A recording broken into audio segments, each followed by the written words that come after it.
ኢየሱስ ክርስቶስ ወደ ምድር በመጣ ሰዓት ለፍጥረታት ሁሉ ነው የሞተው አይደለ? አይ ለኔ አልሞተልኝ። ይቅርታ ጋር እኔ ወንጀል አንተ እስላም ነህ?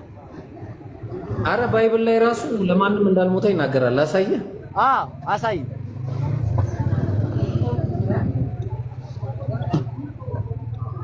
እሺ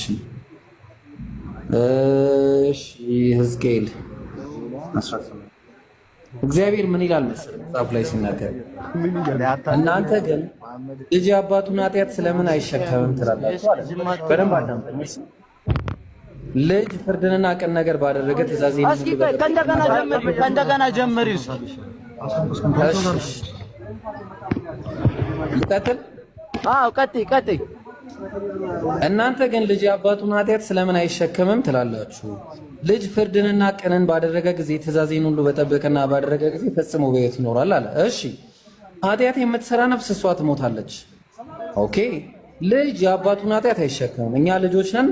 አዳም አባታችን ነው። የአባታችን የአዳምን ኃጢአት አንሸከምም። አባት የልጁን ኃጢአት አይሸከምም። አየው፣ የጻድቁ ጽድቅ በራሱ ላይ ይሆናል፣ የኃጢአተኛውም ኃጢአት በራሱ ላይ ይሆናል። ኃጢአተኛውም ካደረጋት ኃጢአት ሁሉ ቢመለስ ትእዛዝንም ሁሉ ቢጠብቅ ፍርድንና ቅንንም ነገር ቢያደርግ ፈጽሞ በሕይወትና ይኖራል እንጂ አይሞትም። ስለዚህ እኔ የአዳምን ኃጢአት ካልተሸከምኩ፣ አዳም የኔን ኃጢአት ካልተሸከመ ለኔ ብሎ የሚመጣና የሚሞትልኝ ማንም የለም ማለት ነው። እሺ የአንቺ ሃይማኖት ምንድነው? ንገረኝ። ሃይማኖት ምንድነው? አንተ ሙስሊም ነኝ እንደምትለኝ አንተ ሙስሊም ነህ አይደለ? አባቴ ግን አሁን እያነበብክልኝ ያለው ምን መጽሐፍን ነው? ብሉይ ኪዳንን ነው አዲስ ኪዳንን ነው? አይ ብሉይ ኪዳን ቢሆን የእግዚአብሔር ሕግ አይለወጥም። የእግዚአብሔር ሕግ የሚለወጥ አይደለም። ብሉይ ኪዳንና አዲስ ኪዳን ላይ የተሻሻለ ነገር አለ ከብሉይ ኪዳን ማለት ነው። ኢየሱስ ምን አለ መሰለህ? ሕግንና እኔ ሕግን ልሽር አልመጣሁም ልፈጽም እንጂ። አየው ሕግና የማን ዘሮች ነን? ስሚኝ፣ እኛ አሁን ከአብርሃም በኋላ ያለን ፍጥረታት ነን። ይሄ ደግሞ የተጻፈው ከአብርሃም በኋላ ላሉት ፍጥረታት ኢየሱስ ግን እኮ እኔ አምላክ ነኝ ብሎ አንድም ቀን ሰብኮ እንደማያውቅ ታውቃለህ? አምላክ ነኝ አይደለም፣ የአምላክ ልጅ ነው ኢየሱስ ክርስቶስ። የእግዚአብሔር ልጅ ነው፣ ወልድ ነው እንጂ አምላክ አይደለም። ስለዚህ አምላክ አይደለም ግን ይመለካል። ፈጣሪ ነው አይደለም እኮ እያለ ነው መጽሐፉ። አይደለም አምላክ አለው እኮ ኢየሱስ ታውቃለህ? ኢየሱስ አምላክ አለው በመጽሐፉ መሰረት። ላሳየሽ። አምላክ ሳይሆን አባት ነው ያለው። ላሳየሽ። ተዘጋጅተህ ነው የመጣው? ሁለተኛ ቆሮንቶስ ምዕራፍ 1 ቁጥር 2 ላይ የርህራሄ አባት የመጽናናት ሁሉ አምላክ የሆነ የጌታችን የኢየሱስ ክርስቶስ አምላክ ነው። የኢየሱስ ክርስቶስ አምላክ አንድ በል። ሁለተኛ ልጨምርልህ። ዮሐንስ ወንጌል ምዕራፍ 20 ቁጥር 17 ገና ወደ አባቴ አላረኩም አለ ኢየሱስ።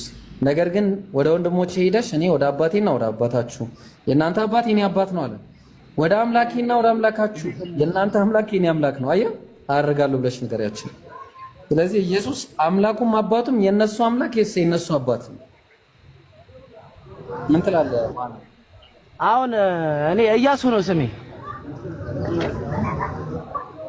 ስሚኝ አንድ ነገር ደግሞ ልንገርሽ። ማን ነው ስምህ? ኢያሱ። በነገራችን ላይ ኢያሱ የሚለው ስም የሽዋ ነው በዕብራይስጥኛው። የሽዋ ማለት ደግሞ ኢየሱስ ማለት ነው። ሆን ብለው ነው የለወጡት። ይሄንንም ላሳይ። ይሄንንም ጉድ ማየት ትፈልጋለህ? ኧረ እስኪ አሳየን አንዴ። እሺ ይመች። እሺ አንተ በጣም ያነባል እኮ የራሱ እንደዚህ አካል ግን በጣም እኮ ታብታብ እያደረጋችሁ 35 ሰው አለ። ታብታብ እያደረጋችሁ ለምሳሌ አንድ ላይ ምን ይሆናል? ኦሪት ዘኍልቍ ምዕራፍ 11 ቁጥር 28 ላይ ያውልህ ከልጅነቱ ጀምሮ የሙሴ አገልጋይ የነበረው የነዌ ልጅ ኢያሱ ይላል። አየው ኢያሱ ነው ያስቀመጡት እዚህ ላይ ልብ አድርግ። ግን አሁን እዚህ ላይ ስትሮንግ ነምበሩን ስትነካው ዕብራይስጥኛው ምን ይላል?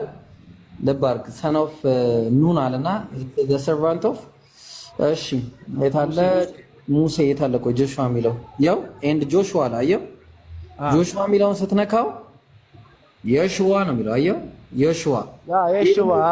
ይሄ ደግሞ ጆሹዋ ማለት ኢያሱ ማለት እንደሆነ አውቃለሁ። አረ የሽዋ ነው ይሄ የሽዋ ደግሞ የኢየሱስ ስም ነው። ይሄ የኢየሱስ ስም ነው። እሺ በዕብራይስጥ እኮ ነው የሽዋ በዕብራይስጥኛ ማለት ነው። አዎ ጆቫ ሴቭድ ጆቫ ማለት ያህዌ ማለት ነው።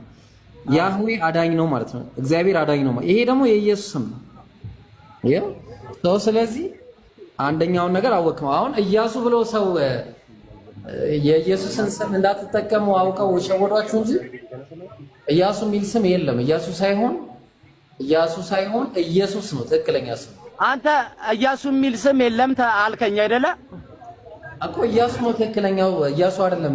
ኢያሱ የሚል ስም ኢያሱ ደግሞ የሚባል መጽሐፍ ቅዱስ ላይ ከሙሴ በኋላ ህዝቡን ያሻገረ አለ ነውና እኮ እሱ ነው ያሳየው። ህዝቡን ተቀበሉ የሸወዷችሁ እሱ ነው አይደለም? ቆይ ግዕዙን ላሳይሽ። እሺ ሙሴ ህዝቡን ያሻገረበትን እንትን ግዕዙን ላሳይ። በቃ እሺ ያው ምን ይላል መሰለ ግዕዙ? ወይ ቤሎ ኢየሱስ ዘነዌ አለ። ይኸው ልብ አድርግ ግዕዙ ነው።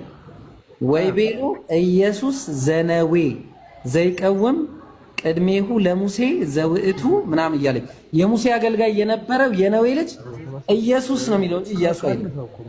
አየህ? አንድ በል። ሁለተኛ እዚሁ ላይ ደግሞ ወይ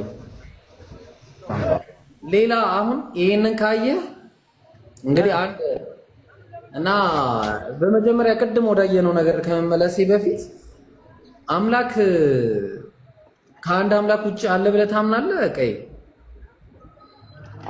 አምላክማ አንድ ነው።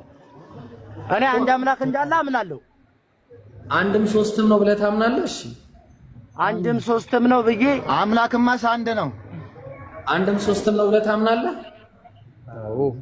በአብ በወልድ በመንፈስ እኔ እንደዚህ በገስ አልመልስልህም። ይኸውልህ በነገራችን ላይ ባይብል ላይ አብ ወልድ መንፈስ ቅዱስ አንድ አምላክ የሚል አንድ ጥቅስ የለም። ለኔ አብም ወልድም መንፈስ ቅዱስም አንድ ናቸው። የለም እንደዚህ የሚል ነገር ባይብል ላይ። እኔ ዛሬ ለክርስቲያኖች ሁሉ ቻሌንጅ አቀርባለሁ። ይሄንን ጥቅስ የሚያመጣልኝ ካለ ና ቄስ አቡና እስቲ ያምጣልን።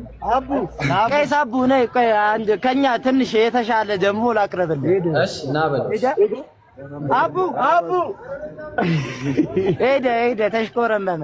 ይኸው ለእናንተ ብቻ አይደለም እኔ ጋር 382 ሰው አለ ይስማ። አብ ወልድ መንፈስ ቅዱስ አንድ ናቸው የሚል አብ ወልድ መንፈስ ቅዱስ አንድ አምላክ የሚል ባይብል ላይ ያመጣልኝ አንድ ሰው 1 ሚሊዮን ብር እቀጣለሁ። 1 ሚሊዮን ብር ወላሂ በአላህ ስም ነው የምናገረው። ምንድን 1 ሚሊዮን ብር እቀጣለሁ። አብ ወልድ መንፈስ ቅዱስ አንድ አምላክ መሆኑን የሚያሳየኝ አንድ ሰው ካለ ማለት ነው።